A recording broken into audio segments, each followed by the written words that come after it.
अध्यक्ष महोदय, खऱ्या अर्थानं एका गोष्टीची माझ्या मनामध्ये खंत आहे की 1985 पासून ते 2026 पर्यंत 41 वर्षामध्ये ह्या बंधाऱ्याचं काम पूर्ण होऊ शकलेलं नाही आणि मोठ्या प्रमाणावर पाण्याची गळती होते, पाणी वाया जातं आणि त्यामुळे खऱ्या अर्थानं ह्या बंधाऱ्याचं आणि कालव्याचं काम हे करणं अत्यंत गरजेचं आहे। मलकापूर शहराची जी नगरपालिकेची प्रशासकीय इमारत आहे, अध्यक्ष महोदय, गेले 7 वर्ष ती प्रशासकीय इमारत निधी अभावी अजून पूर्ण होऊ शकलेली नाही। मान्य सदस्य अतुलजी भोसले। अध्यक्ष महोदय, मी राज्यपाल महोदयांच्या अभिभाषणाला समर्थन देण्यासाठी उभा आहे। अध्यक्ष महोदय, महाराष्ट्र राज्य हे गुंतवणुकीच्या बाबतीमध्ये अग्रेसर असं असणारं राज्य आहे। महाराष्ट्र राज्यामध्ये 2025 ह्या आर्थिक वर्षामध्ये 2.25 लाख कोटी रुपयाची गुंतवणूक ही झालेली देखील आपण पाहिलेलं आहे। अध्यक्ष महोदय, डॅव्हॉसच्या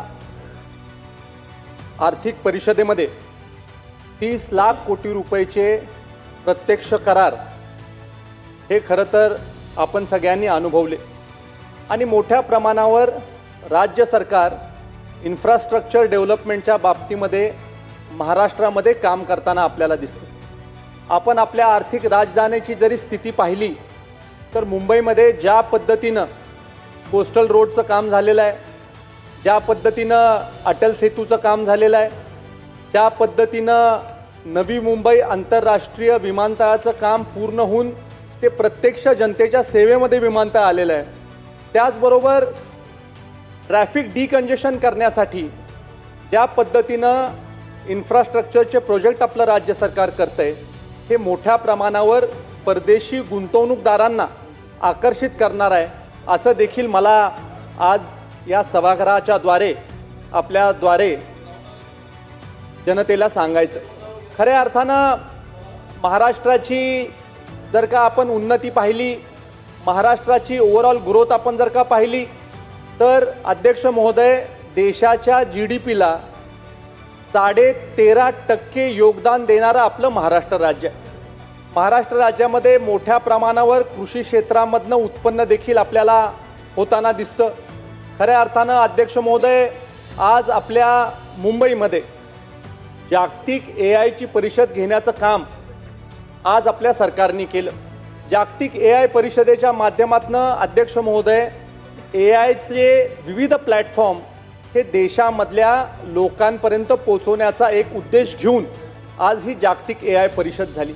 अध्यक्ष महोदय, आपल्याला ठाऊक आहे की आज सर्वसाधारण देशामध्ये कृषी क्षेत्रावर अवलंबून असणारं जे लोकांची संख्या आहे ती काही प्रमाणात कमी झालेली आहे, कारण अर्बनायझेशन अध्यक्ष महोदय मोठ्या प्रमाणावर होत आहे, मोठ्या प्रमाणावर इन्फ्रास्ट्रक्चरचे प्रोजेक्ट होतात आहे आणि त्यामुळं कृषी क्षेत्राला उपलब्ध असणारी जमीन कमी होताना देखील आपल्याला दिसते। अध्यक्ष महोदय, आपण जर का बघितलं तर अगदी आपल्या ऊस उत्पादक शेतकऱ्याचं तरी पाहिलं तर 85% शेतकरी हा अल्पभूधारक ह्या कॅटेगरीमध्ये आहे। 2 एकरापेक्षा कमी क्षेत्र ज्याचं आहे असा 85% शेतकरी हा पश्चिम महाराष्ट्रामध्ये आणि त्यामुळं अल्पभूधारक शेतकऱ्याला जास्तीत जास्त उत्पन्न मिळवून देण्यासाठी AIचा मोठ्या प्रमाणात वापर हा शेतीमध्ये होणं गरजेचं आहे आणि त्यामुळं वेदर फोरकास्ट असेल, पेस्ट कंट्रोलच्या बाबतीमध्ये असेल, सॉइल टेस्टिंगच्या बाबतीमध्ये असेल, प्रत्येक क्षेत्रामध्ये मोठ्या प्रमाणावर आपल्याला AIचा वापर करणं अत्यंत आवश्यक आहे। आज राज्य सरकारचं महाविस्तार अशा पद्धतीचं एक ॲप आलेलं आहे। ते ॲप युजर फ्रेंडली आहे। आपण व्हॉइस केला तर ते आपल्याला व्हॉइसवर रिप्लाय देखील करतं। आता आपण भिल्ल भाषेमध्ये देखील ट्रान्सलेशन करण्याच्या बाबतीमधलं काम हे त्या ॲपच्या माध्यमातून होतं आहे आणि त्यामुळे ह्या जागतिक AI परिषदेचा मोठ्या प्रमाणावर फायदा हा आपल्या राज्यामधल्या देशामधल्या लोकांना देखील होईल अशा प्रकारचा एक समज माझा देखील झालेला आहे। खऱ्या अर्थानं अध्यक्ष महोदय, माझ्या मतदारसंघामध्ये एक महत्त्वाची समस्या आहे की 1867 साली खोडशीचा बंधारा हा ब्रिटिशांनी निर्माण केला होता। आता 1867 साली हा जो बंधारा निर्माण केला होता हा 1867 पासून आजपर्यंत काम करताना आपल्याला दिसतो। हा बंधारा साधारण कृष्णा कालव्याच्या पाठीशी आहे आणि 87 किलोमीटरचा कृष्णा कालवा हा बंधाऱ्याच्या समोर आहे. आता कृष्णा कालव्याच्या पायथ्याशी एक नवीन गेटेड बंधारा तयार करण्याचं काम 1985 साली करण्याचा राज्य सरकारने प्रयत्न केला. अध्यक्ष महोदय, खऱ्या अर्थानं एका गोष्टीची माझ्या मनामध्ये खंत आहे की 1985 पासून ते 2026 पर्यंत 41 वर्षामध्ये ह्या बंधाऱ्याचं काम पूर्ण होऊ शकलेलं नाही. 80% काम पूर्ण झालेलं आहे, अजून देखील 20% काम अपूर्ण आहे. आता ह्या कालव्याद्वारे 4 तालुक्यांना पाणी देण्याचं काम हे होतं. त्याच्यामध्ये कराड तालुका आहे, वायवे तालुका आहे, पलूस तालुका आहे, तासगाव तालुका आहे. आणि मोठ्या प्रमाणावर पाण्याची गळती होते, पाणी वाया जातं आणि त्यामुळं खऱ्या अर्थानं ह्या बंधाऱ्याचं आणि कालव्याचं काम हे करणं अत्यंत गरजेचं आहे.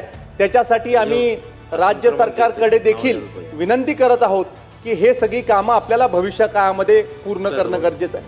खऱ्या अर्थानं या 87 किलोमीटरचं जर का आपण बायफर्केशन केलं तर आम्ही एक नियोजन असं आखलेलं आहे की साधारण पाटबंधारे विभागाच्या सगळ्या अधिकाऱ्यांशी, जलसंपदा विभागाच्या सगळ्या अधिकाऱ्यांशी चर्चा करून आपण त्याच्यामधनं योग्य ते नियोजन करण्याच्या बाबतीमधल्या सूचना आधी लोकप्रतिनिधी म्हणून दिल्या होत्या आणि त्या सूचनेच्या नुसार आमच्या असं लक्षात आलेलं आहे की पहिला टप्पा जो आहे तो 1 किलोमीटरपासून 5 किलोमीटरपर्यंत आपल्याला कॉन्क्रीट बॉक्सचा करणं गरजेचं आहे आणि 5 किलोमीटरपासून साधारण 76 किलोमीटरपर्यंत आपल्याला कॉन्क्रीट लाईनिंग करणं गरजेचं आहे आणि त्यानंतर प्रत्यक्ष पाईप्स टाकणं गरजेचं आहे. अध्यक्ष महोदय, मला आपल्याला एवढंच सांगायचं आहे की ज्या बंधाऱ्याच्या माध्यमातून मोठ्या प्रमाणावर पाण्याची साठवण होते आणि साधारण 9,000 हेक्टरला आज आपण पाणी देऊ शकतो. आज जर का आपण हा प्रकल्प केला तर खऱ्या अर्थानं 9,000 हेक्टर क्षेत्र वाढून हे 14-15,000 हेक्टरपर्यंत जाईल. अध्यक्ष महोदय, आपण सातत्यानं या गोष्टीची चर्चा करतो की कृषी क्षेत्रामधनं ज्या वेळेला उत्पन्न वाढतं त्यावेळेला त्याचा अप्रत्यक्ष फायदा राज्याच्या तिजोरीला देखील होतो. अध्यक्ष महोदय, आपल्याला माहित आहे 1 टन ऊसाचं गायब झाल्यानंतर 500 रुपयेचा अप्रत्यक्ष टॅक्स हा राज्य सरकारला मिळत असतो. मोठ्या प्रमाणावर राज्याच्या तिजोरीमध्ये भर पाडण्याचं काम देखील या सगळ्या माध्यमातून होत असतं. आणि त्यामुळे अध्यक्ष महोदय, असे जे अपूर्ण प्रकल्प आहेत ज्याच्यावर मोठ्या प्रमाणावर राज्यांनी पैसे खर्च केलेले आहेत पण काही अंशी काम अपूर्ण असल्यामुळे ही कामं रखडलेली आहेत, अशा प्रकल्पांना पैसे देखील उपलब्ध करण्याच्या बाबतीमधला प्रयत्न हा आपण करणं गरजेचं आहे. अध्यक्ष महोदय, आज ज्या पद्धतीनं मुंबईमध्ये इन्फ्रास्ट्रक्चर प्रोजेक्ट्स होतात आहे, पुण्यासारख्या शहरामध्ये मोठ्या प्रमाणावर इन्फ्रास्ट्रक्चरचे प्रोजेक्ट्स होतात आहे, नागपूरसारख्या आपल्या उपराजधानीमध्ये इन्फ्रास्ट्रक्चरचे प्रोजेक्ट होतात आहे, त्याच पद्धतीनं आपल्या 2 टायर आणि 3 टायर सिटीजमध्ये देखील इन्फ्रास्ट्रक्चरचे प्रोजेक्ट्स ज्याला प्रायोरिटी देणं गरजेचं आहे असे प्रोजेक्ट होणं गरजेचं आहे. अध्यक्ष महोदय, ज्या मतदारसंघामध्ये मला लोकांनी निवडून दिलं त्या मतदारसंघामध्ये महाराष्ट्राचे पहिले मुख्यमंत्री कैलासवासी यशवंतराव चव्हाण साहेबांनी एकेकाळी नेतृत्व केलं होतं.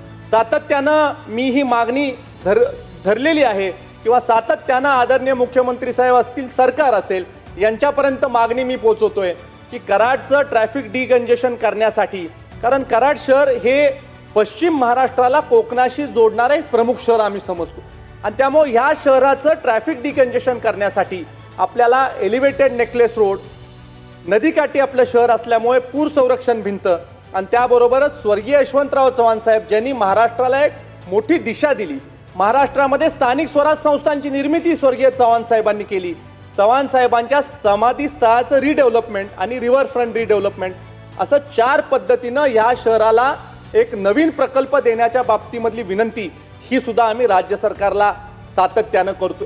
आणि याच्यामधून मोठ्या प्रमाणावर शहराचं जसं उत्पन्न वाढेल, शहरामधला जसा व्यवसाय वाढेल, शहरामध्ये येणाऱ्या लोकांची संख्या वाढेल, त्याचा देखील फायदा हा शहराच्या इकॉनॉमीला आणि अप्रत्यक्षरित्या भविष्य काळामध्ये राज्याच्या इकॉनॉमीला देखील होताना आपल्याला दिसू शकेल. खऱ्या अर्थानं अध्यक्ष महोदय, मलकापूर शहरासारखं एक मोठं शहर हे कराडच्या लगत आहे.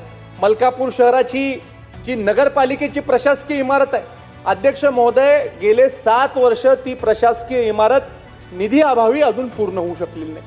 आता किरकोळ काम राहिलेलं आहे, त्याच्यासाठी थोड्याशा निधीची आवश्यकता आहे. तो निधी जर का उपलब्ध झाला तर मलकापूर शहराला एक हेडक्वार्टर, एक चांगली प्रशासकीय इमारत, विविध विभाग ज्या इमारतीमध्ये बसू शकतील, काम करू शकतील, अशा इमारतीचं काम देखील आपल्याला पूर्ण करता येईल. आणि ते काम पूर्ण करत असताना आपण त्या इमारतीच्या परिसरामध्ये जी जागा आहे त्या जागेमध्ये जर का काही वॉटर बॉडी करू शकलो, काही ठिकाणी ज्येष्ठांना बसायची जागा करू शकलो, वॉकिंग ट्रॅक करू शकलो, तर देखील आपल्या प्रशासकीय इमारतीच्या ठिकाणी सामान्य माणूस मोठ्या प्रमाणावर येऊ शकेल आणि एक वेगळ्या प्रकारचं नातं सामान्य माणसाचं प्रशासनाशी निर्माण होऊ शकेल असं देखील मला वाटतं. त्यासाठी देखील आम्ही येणाऱ्या काळामध्ये निश्चित स्वरूपी प्रयत्न करणार आहोत. अध्यक्ष महोदय, मला सभागृहाच्या द्वारे एक अत्यंत महत्त्वाची विनंती करायची.